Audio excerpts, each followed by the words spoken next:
U.S. Iran nuclear negotiations are going to continue next Saturday after direct talks between U.S. Special Envoy Steve Witkoff and Iran's foreign minister occurred this past weekend. Joining us on the phone, Karim Sadjadpour, Middle East Program Senior Fellow with the Carnegie Endowment for International Peace.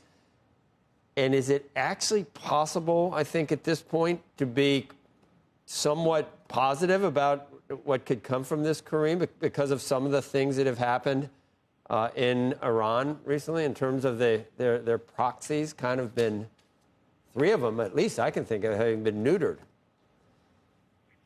Joe, I think it's still very early days. Obviously, as you mentioned, Iran is in a much more vulnerable position than it was 6 months ago. It's been humiliated regionally, and Israel has taken out its air defense systems. But I think it's still quite premature to be confident about the prospects for a nuclear deal. This is a regime which, at the end of the day, it is premised on anti-Americanism. And despite the first positive meeting between Steve Witkoff, President Trump's special envoy, and Iran's foreign minister, I think we're not even 5% of the way to the finish line yet. Really? I don't know if you saw the piece, former Secretary of State John Kerry, Thomas Kaplan writing in the Journal today. And it was, I guess it's not surprising, but it was, John Kerry actually says that maybe, which was hard, I didn't think I would see that, live to see that, but positive about the Trump administration's chances here if they follow it a certain way. And both carrots and sticks at this point, and that even in Iran, it might be possible to see, what happened with Hezbollah, what happened with Hamas, what happened with Syria, that even the Iranian people at this point might again be getting a little bit restless with the regime. And if you were to offer something where you took off sanctions and codify an agreement, if Trump could get Democrats and possibly even Republicans that he has sway with, to do a 2/3 agreement, that it wouldn't be subject to, the next administration, like the last one? Well, it's no doubt this is a deeply unpopular regime, and they're probably one of the most sanctioned regimes in the world. But the end game for Iran's supreme leader, remember, this is a 85-year-old dictator, probably the longest-serving dictator in the world, and in some ways, he knows that his power is best preserved in isolation. He's not interested in being Dubai, in having an open economy, prosperous economy.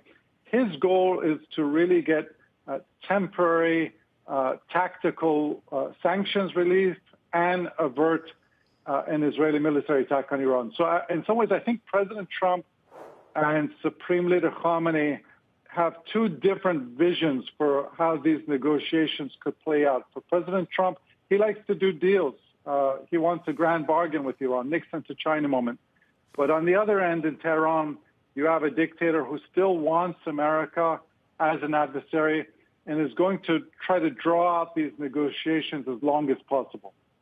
So you think that at this point, a nuclear Iran is still something that they're going to pursue? Torpedoes be damned. That's what they're going to do. They're not interested in putting that aside to try to come into the 21st century with the rest of the world. Well, let me slightly modify that, which is I don't think that this is a regime which is interested in coming out totally out of isolation. Certainly, as you mentioned, Joe, it's a population which does want that. I'd say it's a regime which aspires to be like North Korea and a society which aspires to be like South Korea.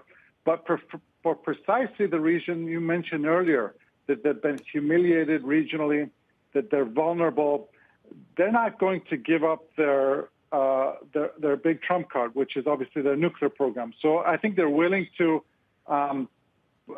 temporarily pause that program. They're not going to be willing to give it up in a big way. And so the big question then is there a Venn diagram in which the United States, Israel, congressional Republicans can be happy, and also Iran's regime can be happy? And there it's going to be, in my view, a much longer process than 2 months.